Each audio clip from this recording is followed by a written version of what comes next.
Bien, chers frères et sœurs, je vous dis bonsoir et vous remercie de m'accepter chez vous où je m'introduis, où j'arrive grâce à la prouesse de ces moyens technologiques. En tout cas, bonne fête de Pâques encore une fois. Nous continuons pour terminer le sujet que le dimanche passé, le dimanche pascal, nous avons abordé. Et ce sujet, je le rappelle, Pâques, la chronique particulière d'un jour spécial. Pâques, vous le savez, c'est un jour tout à fait unique. C'est la résurrection du Seigneur Jésus. C'est l'accomplissement de ce qu'il avait annoncé. Nous avons abordé ce sujet et j'en ai parlé en 3 points. Et je vous avais proposé la lecture de Matthieu chapitre 28, versets 1 à 10, tout en vous demandant de lire jusqu'au verset 15. Aujourd'hui, nous allons lire la partie restante de 11 à 15.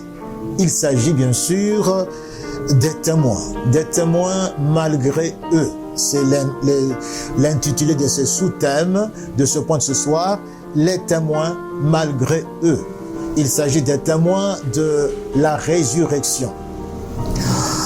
Il vous souviendra, mes chers frères, que le dimanche, tandis que je parlais de la chronique de ce jour spécial, de ce jour pascal, en 3 points, il a été plus question de ce rôle, du rôle que les femmes avaient joué. Curieusement, je me suis retrouvé parlant du point 1 en passant par le point 2 jusqu'au point 3, du rôle que les femmes avaient joué dans la chronique de ce jour. Nous avons parlé d'abord de ceci, que tandis que les hommes étaient tétanisés par la peur des Juifs, tandis qu'ils étaient recroquevillés et étaient chacun dans sa planque, où ils pouvaient en tout cas s'abriter, il n'y a eu que des femmes. Et ce sont celles-ci qui se sont montrées courageuses. Elles ont fait la preuve de témérité. Qu'est-ce qu'elles ont fait? Elles se sont dirigées à la tombe du Seigneur. En dépit des Juifs qu'il y avait, parce que c'était bien sûr déjà le jour qu'ils pouvaient rencontrer, mais en dépit aussi du fait que la tombe était gardée par des soldats romains.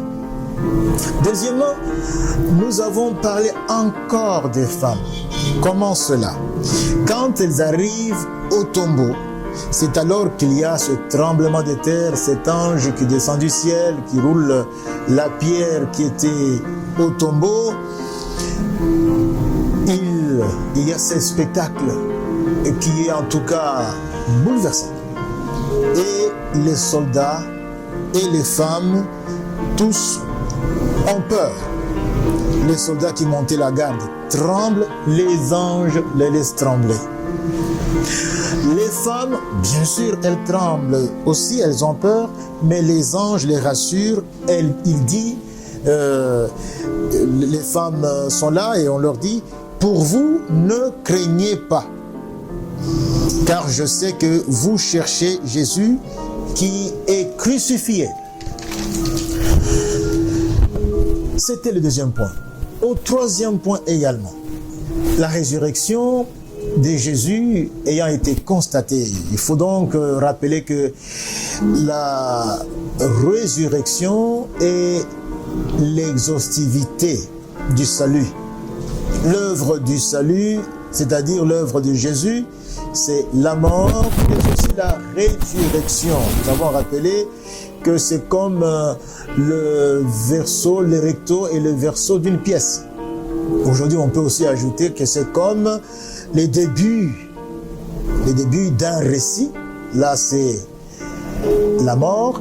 Et la suite et fin du même récit. Là, c'est la résurrection. Ce soir, mes frères,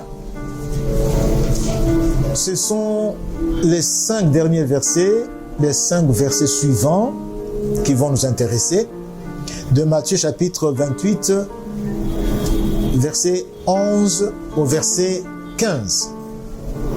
Il est écrit: pendant qu'elles étaient, Matthieu 28, 11 à 15. Pendant qu'elles étaient en chemin, pendant que les femmes partaient pour rencontrer les apôtres, pendant qu'elles étaient en chemin, quelques hommes de la garde entrèrent dans la ville et annoncèrent aux principaux sacrificateurs tout ce qui était arrivé. Ceux-ci, après s'être assemblés avec les anciens et avoir tenu conseil, donnèrent aux soldats une forte somme d'argent.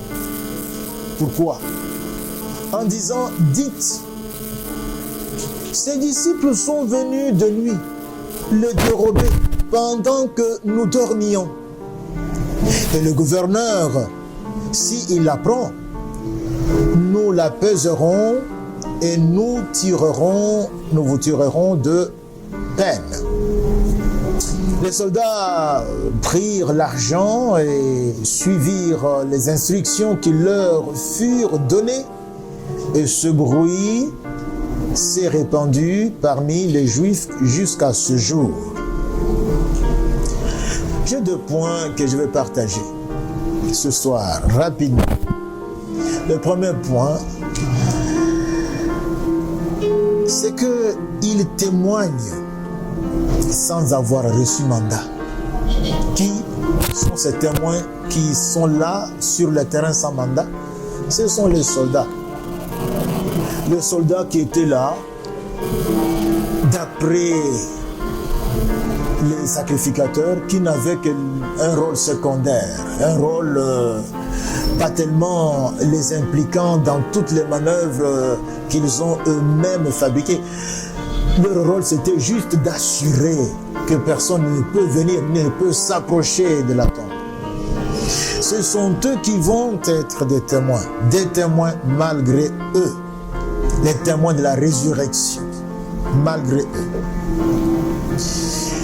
Vous vous souviendrez, nous l'avons dit aussi tout à l'heure, vous vous souviendrez que c'est aux femmes, et aux femmes seulement, que l'ange, et peu après même le ressuscité, lui-même, avait explicitement confié le mandat d'annoncer la résurrection aux apôtres. C'est comme ça que nous parlons des précurseuses, des précurseurs.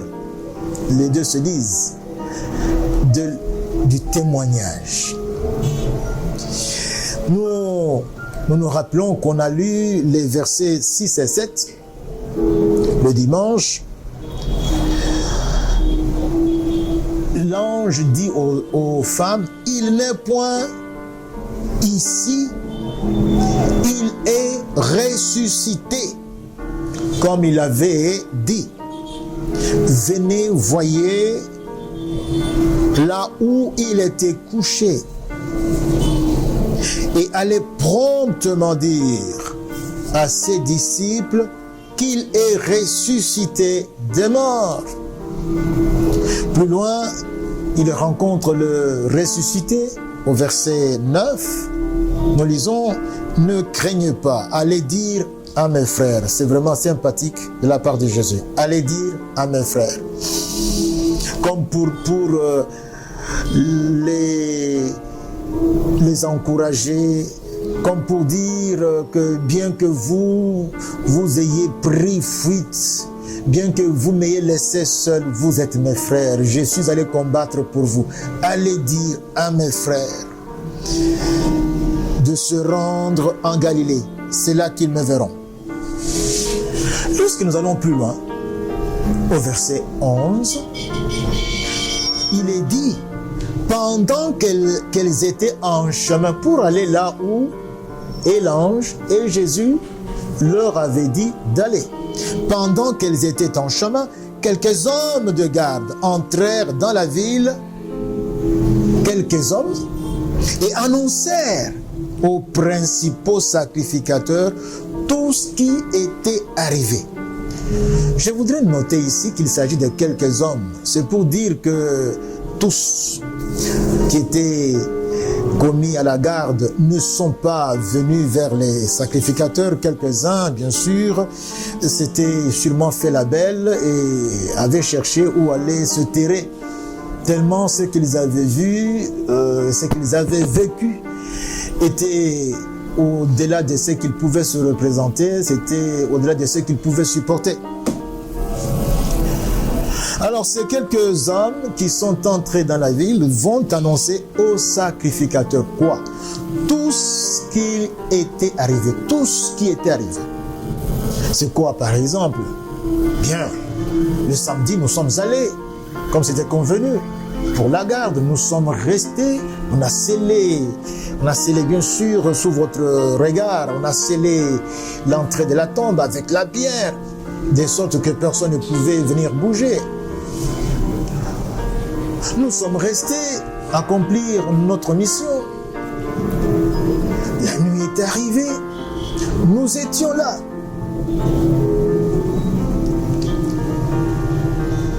Le matin, on a vu venir ces quelques femmes au loin et puis elles s'approchaient. Quand elles sont arrivées, il y a eu le tremblement de terre. Qu'est-ce qu'on a vu? Un être, en tout cas, pas naturel. On l'a vu descendre du ciel. On a vu pousser la pierre. Et le tombeau était vide. Il y avait le linge, il y avait les bandelettes, mais le tombeau était vide.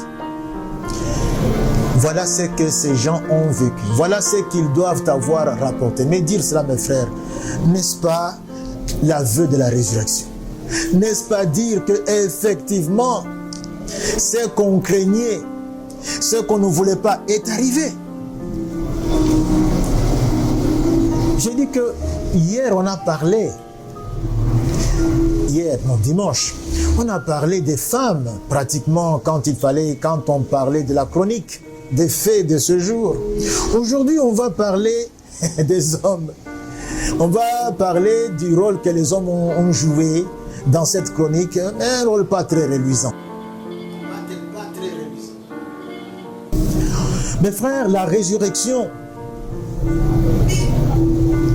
était ce que les principaux sacrificateurs redoutaient au plus haut point. Ils prirent même des précautions. Les précautions qu'ils pouvaient réunir, les précautions qui s'imposaient pour que ce qu'ils pensaient de la résurrection ne se fasse pas.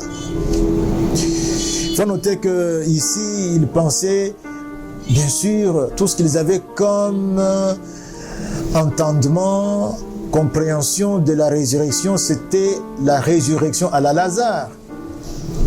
Vous vous souviendrez que quelques jours plus tôt, il y avait ce miracle de Lazare qui était mort 4 jours. Tout le monde savait bien. Jésus a ordonné que Lazare sorte. Il est sorti. C'est ce qu'on pouvait, en tout cas, le plus loin qu'on pouvait aller dans la compréhension de la résurrection, s'arrêter là. Donc quelqu'un qui est enterré, qui est mort et puis qui sort de la tombe. C'était le plus long, parce que toutes les autres résurrections qui se sont produites pendant le ministère de Jésus, il rencontrait par exemple le corps mort et puis il ordonnait que le mort se relève. Mais le plus loin que Jésus ait pu aller avec la résurrection, c'est le cas de Lazare. Et c'est cela qu'on pouvait en tout cas avoir en tête. Nous lisons dans Matthieu chapitre 27, versets 63 et 64. En rapport avec les précautions prises par les souverains sacrificateurs. Il est dit ceci, Matthieu 27, 63 et 67. Seigneur, il parle ainsi à Pilate puisqu'ils sont allés le jour du sabbat demander, voir Pilate pour lui dire ce que nous allons lire ici. Seigneur, nous nous souvenons que cet imposteur, il parlait de Jésus, a dit, quand il vivait encore, après 3 jours, je ressusciterai. Ordonne donc que les sépulcres soient gardés jusqu'au 3e jour. Notez bien jusqu'au 3e jour, de sorte que même si après n'importe quoi arrivait, du moins on aura dépassé le délai que lui-même avait annoncé. Jusqu'au 3e jour, afin que ses disciples ne viennent le dérober, le corps et dire au peuple, il est ressuscité des morts. Cette imposture serait pire que la première. Mes chers frères, je voudrais bien que vous notiez avec moi. Il est quand même intéressant d'entendre les incrédules se rappeler que Jésus avait promis de ressusciter le 3e jour. C'est quand même assez bien remarquable. Il se rappelle qu'il avait dit qu'il allait ressusciter le 3e jour. Tandis que les disciples, avec tout ce qu'il y a eu comme événement, émotion et tout et consort, ne se rappelaient même plus. Ne se rappelaient plus. Enfin, ne croyez pas. Il y avait plusieurs paramètres qui faisaient que ceux-ci, donc les disciples, ils avaient plus besoin de trouver où se cacher, où se terrer. Non seulement c'est la peur, mais aussi quelle confusion, quelle honte. Il fallait se cacher quelque part. Il fallait trouver même une montagne qui pouvait les cacher. Donc les disciples, il faut le dire, avaient un chemin bien différent de celui de Dieu. Ils ne voyaient pas leur maître aller à la croix. Non, c'est la raison pour laquelle Pierre était prêt à en découdre avec qui allait oser arrêter Jésus. Il a même coupé l'oreille à Malchus. Tandis que pour Dieu, c'était la voie obligée, la croix. C'est important. Donc il y a donc ces témoins. Ces témoins qui sont là malgré eux. Ils sont venus dire. Et en disant ce qu'ils ont vu, ils sont en train d'annoncer la bonne nouvelle. Jésus-Christ qui était mort, qui était crucifié et qui est mort, est ressuscité. Il n'est plus dans la tombe.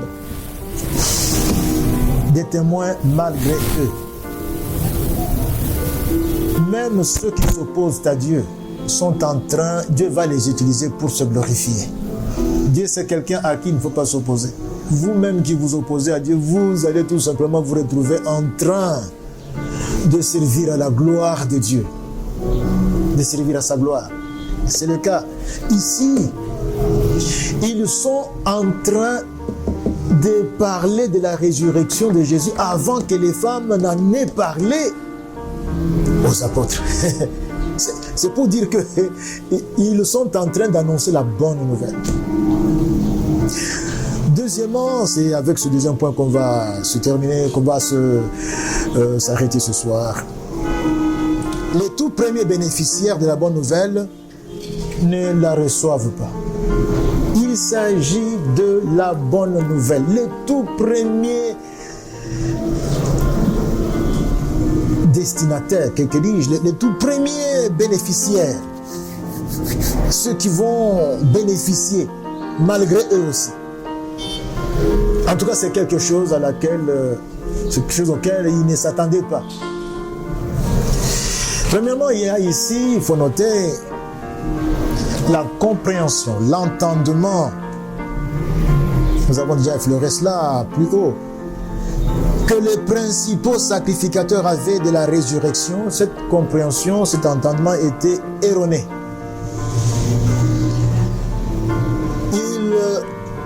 Ils ont en tête le retour à cette vie par l'entrée de la tombe. Il doit sortir par là. D'où il suffisait pour eux de bloquer, de sceller la tombe, de mettre la garde. Mes frères, la résurrection, ce n'est pas le retour la résurrection de Jésus, ce n'est pas le retour à la dimension spatio-temporelle. Non. La résurrection, c'est la transcendance du spatio-temporel. Jésus transcende. Il ne retourne pas.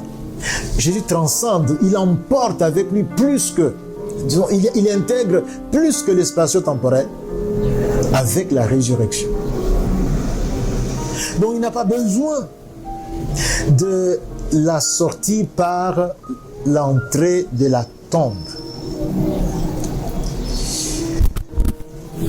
Par ailleurs, le tout premier bénéficiaire de la complétude de la bonne nouvelle, oui, parce que la bonne nouvelle se complète avec la résurrection.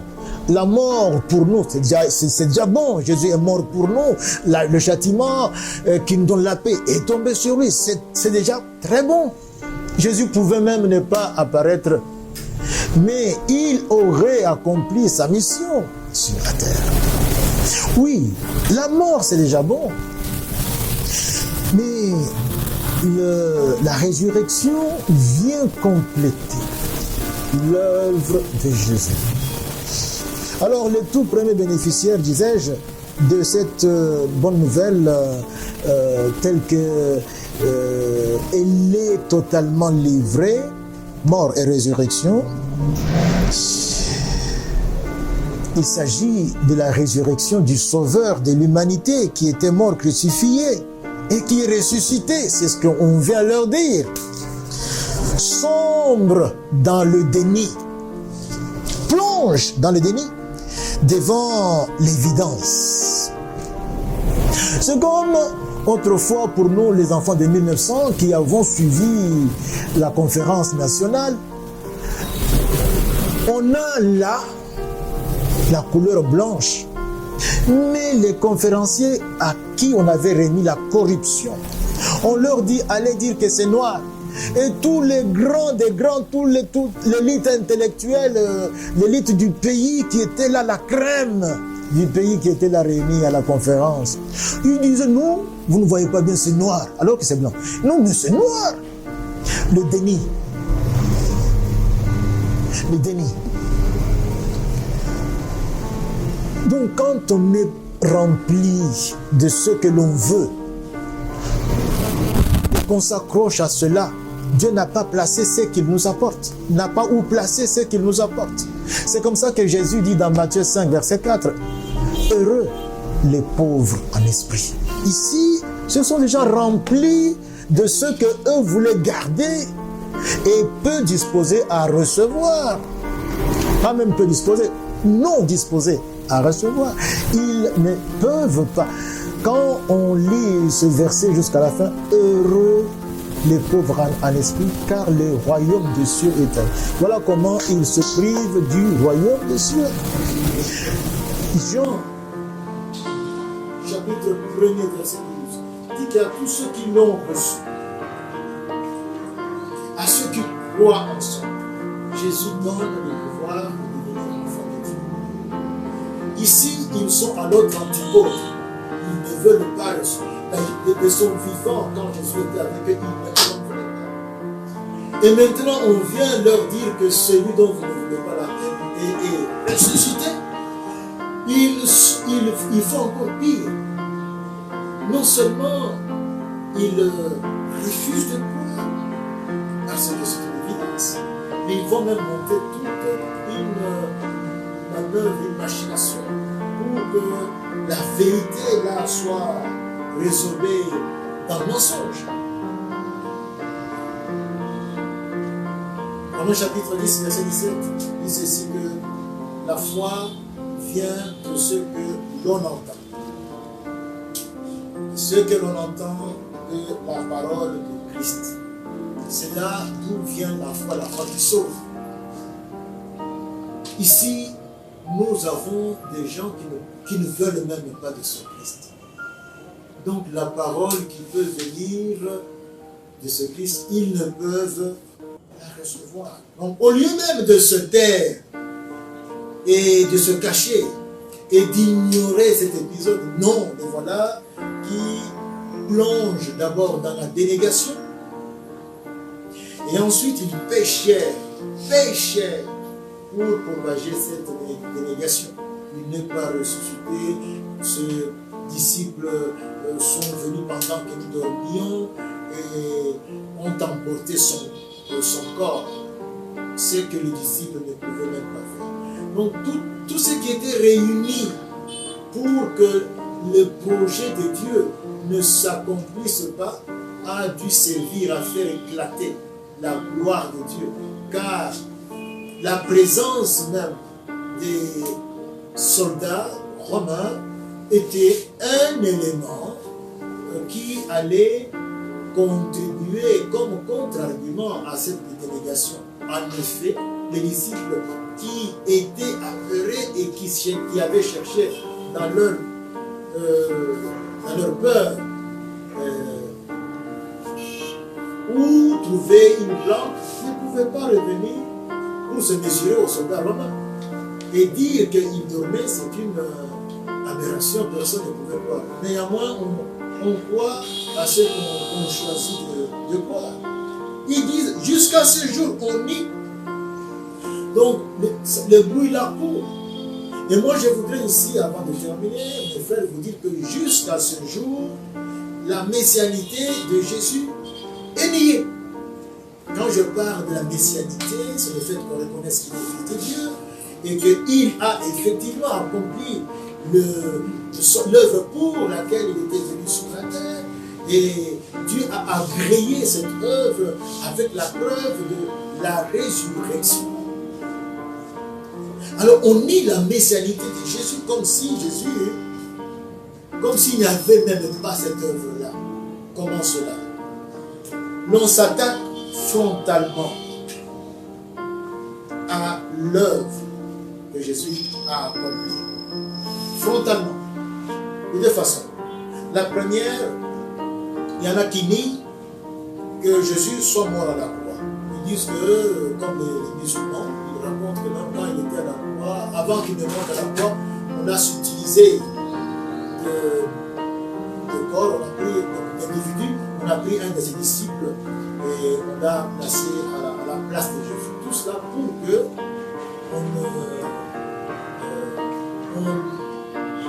on ne sache pas, on n'assimile pas que Jésus est allé à la croix, que Jésus a souffert à notre place. Satan ne veut pas que cela soit ainsi assimilé, que Jésus a pris notre châtiment sur lui. Ça, c'est la première façon. La deuxième, c'est que d'autres nient sa résurrection. Donc, c'est vrai qu'il est mort, il est enterré. Mais en toi, il n'est pas ressuscité. Ça, c'est ce que nous avons ici. Ce sont ces disciples qui sont venus utiliser son corps pendant que nous dormions. Ça, c'est une façon de n'importe quoi, c'est nier la messianité de Jésus. La Bible en parle avec des termes terribles. Je vais les lire. Et ça, ce n'est qu'un des passages. Je suis dans Hébreux chapitre 10. Je vais à partir du verset 26 jusqu'au verset 31. Car si nous péchons volontairement après avoir reçu la connaissance de la vérité, il ne reste plus de sacrifice pour les péchés, mais une attente terrible du jugement et l'ardeur d'un feu qui dévorera les rebelles. Les rebelles, c'est les chrétiens qui se sont rebellés. Celui qui a violé la loi de Moïse meurt sans miséricorde sur la déposition de 2 ou 3 témoins. De quel châtiment, de quel châtiment pensez-vous que sera jugé digne celui qui aura foulé au pied le Fils de Dieu, qui aura tenu pour profane le sang de l'alliance, par lequel il a été sanctifié et qui aura outragé l'Esprit de la grâce. Verset 30. Car nous connaissons celui qui a dit, à moi la vengeance, à moi la rétribution. Et encore, le Seigneur jugera son peuple. Son peuple. C'est une chose terrible que de tomber entre la main du vivant. C'est dit aux chrétiens. Il n'y a pas pire façon de nier la messianité de Jésus que de se rebeller, de plonger dans une vie charnelle, d'hypocrisie, de duplicité et d'y prendre plaisir.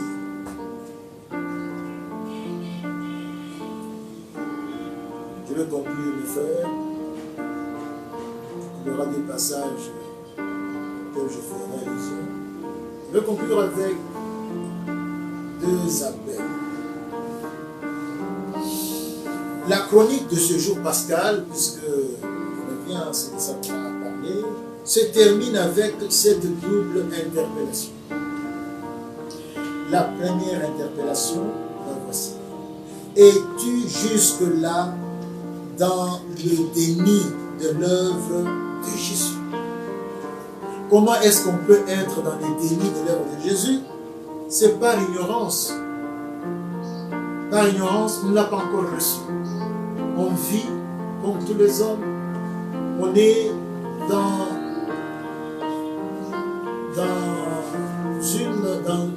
un mode de vie comme la nature nous y conduit. On ne tue pas, on ne vole pas, on ne prend pas la faute de pluie, on ne jalouse pas, on s'occupe de ces choses. Oui, c'est ça. Quand vous êtes dans cette ignorance-là et que vous vivez comme ça, vous allez arriver. Une autre façon de prouver qu'on est dans le déni de l'œuvre de Jésus, c'est le refus. On prêche et vous refusez de croire. Vous n'avez pas encore reçu Jésus, vous restez.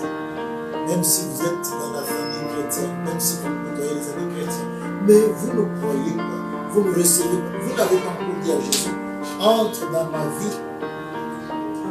Ça, c'est le refus.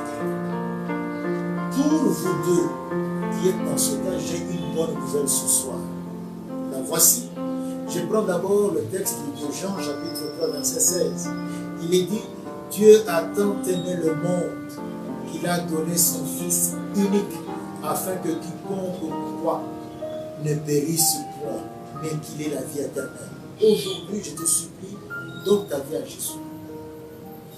Jésus est venu, il a donné sa vie, il a été sacrifié par Dieu pour cela, afin que quiconque croit ne périsse point, mais qu'il ait la vie éternelle. Donne ta vie à Jésus. C'est un des messages que la chronique spéciale de ce jour particulier, le jour de la résurrection, nous envoie comme message. Le deuxième groupe, ce sont les chrétiens qui ont fait naufrage par rapport à leur foi. Des chrétiens qui ont cessé de suivre Jésus. Les chrétiens rétrogrades. Je vais vous dire ceci. Quand vous avez, en tant que chrétien, plongé dans une vie charnelle, crapuleuse, l'hypocrisie devant tout le monde, tu es comme n'importe quel chrétien, mais tu es dans l'hypocrisie, dans la duplicité. Quand tu es à l'écart, tu fais n'importe quoi. J'ai une bonne nouvelle ce soir. Reviens à Jésus. Reviens à ton premier amour. Un chien vivant vaut mieux qu'un lion mort. Nous voyons qu'avec les signes avant-coureurs, Jésus n'est plus loin. Il se peut que même avant que tu ne meurs, Jésus revienne. Où seras-tu? Jésus peut revenir aujourd'hui ou demain. Ce signe de coronavirus ici, qui a secoué toute la terre, où toutes les idoles sont tombées, les idoles de cinéma, du sport, on a même annulé le festival de Cannes où les déesses et les dieux passent et on admire. Tout est fermé. C'est pour que nous nous tournions vers le vrai Dieu. Donc Jésus n'est plus loin. Écoutez ce que dit Apocalypse chapitre 2, versets 2 à 5 et 7. Apocalypse 2 à 5. Je connais tes œuvres. Tu chantes, tu es dans l'accueil, tu es dans l'évangélisation, tu es pasteur. Je connais tes œuvres, ton travail et ta persévérance. Je sais que tu ne peux supporter les méchants. Non, tu n'aimes pas les méchants. Tu n'aimes pas les méchants. Tu ne supportes pas les gens qui font le mal. Les gens qui détournent l'argent, tu n'en veux pas. Que tu aies éprouvé et que tu as éprouvé ceux qui se disent apôtres et qui ne le sont pas. Et que tu les as trouvés menteurs. Tu n'es pas dans ce cas. Que tu as de la persévérance, que tu as souffert à cause de mon nom et que tu ne t'es point lassé. Je sais. Mais ce que j'ai contre toi, c'est que je te brandis si jamais tu venais te présenter devant moi. C'est-à-dire si tu mourrais ou bien si je reviens. Si j'ai contre toi, c'est que tu as abandonné ton premier amour. Souviens-toi d'où tu es tombé, repens-toi, pratique tes premières œuvres. Ne sois pas en train de justifier cette vie de duplicité, cette vie de péché. Non, retourne aux premières œuvres, pratique-les. Sinon, je viendrai à toi et j'ôterai ton chandelier de sa place, à moins que tu ne te repentes. Verset 7. Que celui qui a des oreilles entende ce que l'Esprit dit aux églises. Que celui qui a des oreilles entende ce que Dieu est en train de dire maintenant. Ne soyez pas voilés, ne soyez pas bouchés. Que celui qui a des oreilles entende ce que l'Esprit dit aux églises. Qu'est-ce qu'il dit? À celui qui vaincra, car il s'agit de la victoire. À celui qui vaincra, je donnerai à manger de l'arbre de vie qui est dans le paradis de Dieu. Le paradis, ce n'est pas en Amérique, ce n'est pas en Italie, ce n'est pas en France. Vous avez dit que le paradis n'est pas sur la terre. Le paradis, c'est chez Dieu. Et à qui on donne l'arbre de vie, c'est celui qui y entre. Et Jésus est le chemin. Le chemin qui conduit à Dieu. Et pour qu'il nous conduise à Dieu, nous devons être attachés à lui. C'est comme ça, mon frère, ma soeur, je t'invite, toi qui as une vie de toi qui baigne dans l'hypocrisie, dans la duplicité, et qui prend plaisir au péché. L'Esprit te dit ce soir, reviens à ton Seigneur, reviens à ton bonheur. Oh Seigneur mon Dieu, je te remercie. Merci beaucoup, Seigneur, de nous avoir conduits avec ce sujet. Nous avons, depuis dimanche, écouté comment le Saint-Esprit nous parle. Seigneur, nous sommes là, appelés à jouir des acquis que tu as obtenus pour nous à la colonne de Golgotha. Nous sommes là, quand l'Esprit nous parle, pour que nous ayons accès au salut. Nous prierons que le cœur qui sont encore fermés, ceux qui juste là ont refusé, qu'ils entendent que Jésus n'est plus là, qu'ils comprennent, qu'ils donnent leur vie à Christ. Ceux qui ignoraient quand ils entendent cette bonne nouvelle, qu'ils donnent leur vie à Christ. Recevez Jésus-Christ dans votre vie comme Seigneur et Sauveur. C'est ma prière pour vous. Ma prière a deux volets, ça c'était le premier. Le deuxième volet, c'est que les chrétiens qui sont dans une vie rétrograde, ils se connaissent là où ils sont, ils savent. Et Dieu le sait aussi. Ce n'est pas encore perdu. La bonne nouvelle, revenez à Jésus. Satan veut qu'il entraîne beaucoup rendez-vous avec lui dans la perdition éternelle. Ne lui emboîtez pas les pas. Vous êtes en train de fouler au pied le sang de l'alliance. Non, vous êtes en train de fouler au pied le Fils de Dieu. Cessez, revenez à votre Père. Oh mon Dieu, merci de nous aider afin que nous abandonnions ce à quoi nous sommes attachés et qui permet à Satan de nous entraîner loin de la cité céleste. Non, nous sommes là pour être avec Christ, là où il est parti pour préparer l'Église.